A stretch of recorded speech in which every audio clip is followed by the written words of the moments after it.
নবনির্মিত রাস্তায় উঠে যাচ্ছে পিচের আস্তরণ, সামাজিক মাধ্যমে viral video. Italian olive oil আর ভেষজের গুণে সমৃদ্ধ Jack olive oil body oil. সামাজিক মাধ্যমে ভিডিও ভাইরাল হয়েছে এবং নবনির্মিত রাস্তায় পিচের আস্তরণ উঠে যাচ্ছে। দেখুন এই ভিডিও ইতিমধ্যেই ভাইরাল হয়েছে, ছবিটা দেখাচ্ছি, সত্যতা যাচাই করেনি সিএম। এবং আবারও রাস্তা নির্মাণে বড় দুর্নীতির অভিযোগ, সঠিকভাবে রাস্তা নির্মাণের দাবিতে বিক্ষোভ।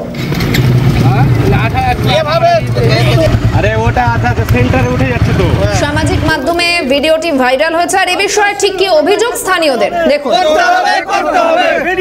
খেতে ব্যস্ত, লাখ লাখ টাকা কোটি কোটি টাকা খেতে ব্যস্ত, এটাই ঠিক। এর আগে আমার নামে এফআইআর হয়েছে, 5 জনের নামে এফআইআর হয়েছে রাস্তার নামে। আন্দোলন করেছি কেন? কিছু দালাল আছে আমাদের এখানে করেছে, কেন তোমরা করবা?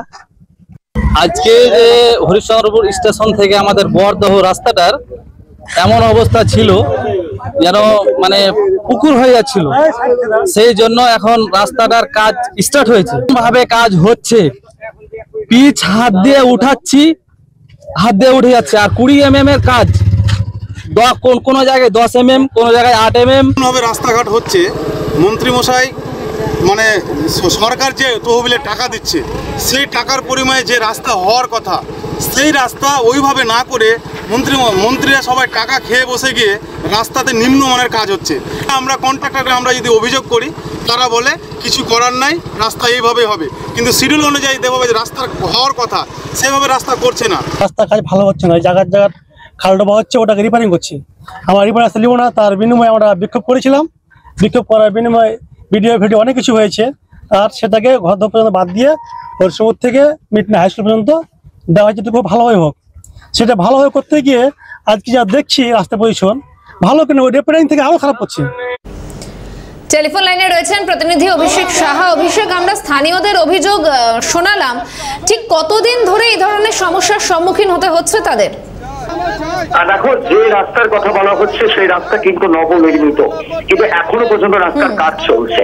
সেই রাস্তায় হাত দিলেই কিন্তু উঠে আসছে পিচের চাদর।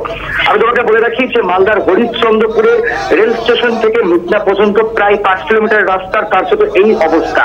এই অভিযোগ তুলেছেন খোদ স্থানীয়রা। তারা কিন্তু ব্লক প্রশাসনিক দপ্তরে অভিযোগ দায়েরও করেছেন, কিন্তু তারা যেটা বিস্ফোরক অভিযোগ করছেন যে তারা যেহেতু এই ঘটনার প্রতিবাদ জানাচ্ছেন, তাদেরকে মিথ্যে মামলার হুমকি দেওয়া হচ্ছে। এমনকি বেশ কয়েকজনের নামে মিথ্যে মামলা করা হয়েছে। আজ ভালো রাস্তার দাবিতে যাতে এই দুর্নীতি বন্ধ হয়, যাতে এই রাস্তা দ্রুত আবার নতুন করে কাজ করা হয়, এই দাবিতে কিন্তু তারা বিক্ষোভ দেখিয়েছেন, টায়ার জ্বালিয়ে বিক্ষোভ দেখিয়েছেন। যদিও সংশ্লিষ্ট যে ঠিকাদার রয়েছে তার সঙ্গে যোগাযোগ করার চেষ্টা করেছি আমরা, কিন্তু তার কিন্তু কোনো প্রতিক্রিয়া কিন্তু আমরা পাইনি। যদিও এই ব্যাপারে রাজ্যের মন্ত্রী তাজমুল হোসেন তিনি জানিয়েছেন, যেহেতু তার বিধানসভা এলাকা, তিনি বলেছেন যে যদি কোনো রকম ভাবে দুর্নীতি হয় রাস্তায়, তাহলে আবার কিন্তু সেই রাস্তা নতুন করে করা হবে, এমনটাই জানিয়েছেন রাজ্যের মন্ত্রী। ধন্যবাদ অভিষেক। আমাদের ভালো করতে হবে, রাস্তা করতে হবে।